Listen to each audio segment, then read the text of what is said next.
When I woke up, it was American, and then as I progressed in my recovery, it went to a British accent, which is what I now have.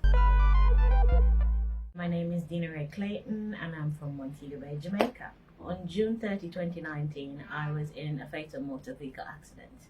So my friends and I were celebrating the last part of my birthday, and I was dropping a friend home in Greenwood, and we met into a fatal car accident. It was 4 of us in the vehicle, but only 3 made it. So my friend Chris, he was driving, he died. I woke up 2 days later, which would have been the 2nd of July. When I woke up, I could not move. I was completely immobile. So I could not feel my legs. I couldn't feel my arms. And one of my eyes was basically gone.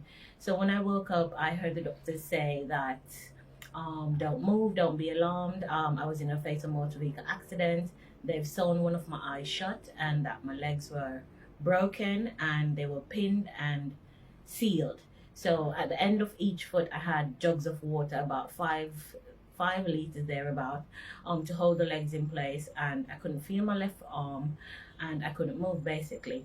So when I woke up and I heard that, and I heard people crying over me, I was basically scared, because the last thing that I could remember was being okay, partying with my friends and bringing my friend home, and then I just woke up like this.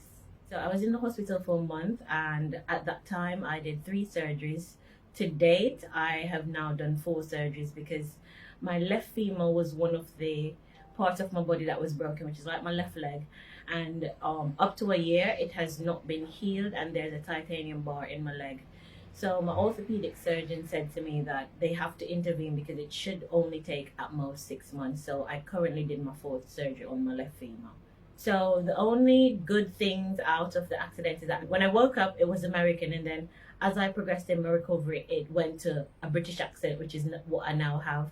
And that was because of the head trauma. So in the accident, my head trauma actually caused a stroke, and that gave me brain damage. So where the swelling is that the brain damage caused, it's between my language and my motor skills. So my accent has changed, and I am now left-handed instead of right-handed. That has changed completely. I'm still learning to walk, so I am unable to walk at this time without any aids. And everything for me that is regular for anybody else is a struggle for me.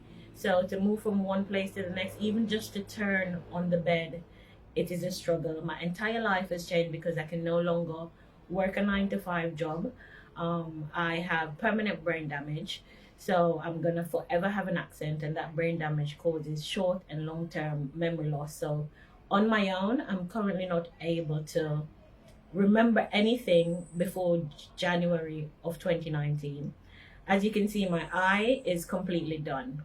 Talking to you now, I am completely blind in my right eye. What happened was that what they told me was that on the scene of the accident, the eyeball fell out, and the doctor just had to push it back in and stitch whatever skin that was left. And so in going to my doctors, they said that the lens was damaged, the retina was damaged, and the pupil is damaged. Even if they could fix the pupil, as I recover, I would eventually go blind. And the left eye, I don't know if it's gonna be okay, but for now it is okay. So those are just the major things that has happened to me. I've lost a lot of friends, or people that I thought were friends and associates, because of my accident. And I don't think a lot of people can deal with the new me. So that's something I'm also trying to get past. So I have foreign accent syndrome. It's caused by head trauma, or it can cause by, say for instance, if you had surgery and you had to do any surgery on your brain. So in my case, I have foreign accent syndrome because of the head trauma. And what that does is that it shifts your brain waves, and it's something that is not treatable at the moment. So unless God has other plans for me, I'm going to be British for the rest of my life. So are you able to speak any Jamaican at all now? I cannot.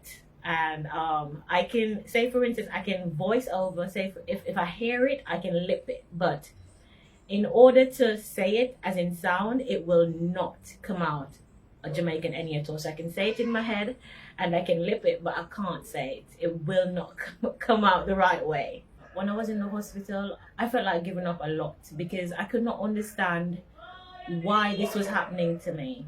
How long was the recovery period for you? Well, when we initially started, they said it would take 1 to 2 years in terms of recovery to a point where I'm able to walk like nothing happened. However, because of coronavirus and because of the delay in my left femur healing, that's now looking like 3 to 4 years. When I currently spoke to my physiotherapist, he says based on the accident that I went through, he's not seeing where I'm going to be able to walk without any aids at all. So I will be walking with a cane for the rest of my life. But as I said, I think God has other plans for me. I was baptized initially in April of 2005, and I mean, as life progressed, I did find my way out of the church, and so I have decided to rededicate my life to church and to the path of Christianity. Apart from that, what I'm trying to do is, because I realize that people that reached out to me that have been in my sort of trauma, mentally they have not healed, and I have been strong mentally. So I think I'm now trying to position myself to assist people mentally to go through trauma, and not necessarily trauma from an accident, but trauma overall, because I did have people that depend on me in terms of keeping them positive, supporting them. So I have decided to try to start a non-profit organization. So I'm in the process of that. Apart from that, I am just trying to live the best life that I can live with my current disabilities. Since I have a whole new normal, I wanted to have a whole new personality. And so I did have a friend that named me the British Bionic Babe because of the accent and British, and then my entire bottom half is titanium, so hence the bionic. And we want to still keep it feminine, so they said babe. So I thought to myself that I want to tell my story because from what I can gather, I am the first person in Jamaica that has foreign accent syndrome. And so I wanted to tell my story and tell my new normal because I'm a person that is vivacious and I'm outgoing and I'm an extrovert to the T. I'm always out there, I'm always moving my life fast. But this accident has slowed me right down to zero. And I at first I didn't know how to deal with that.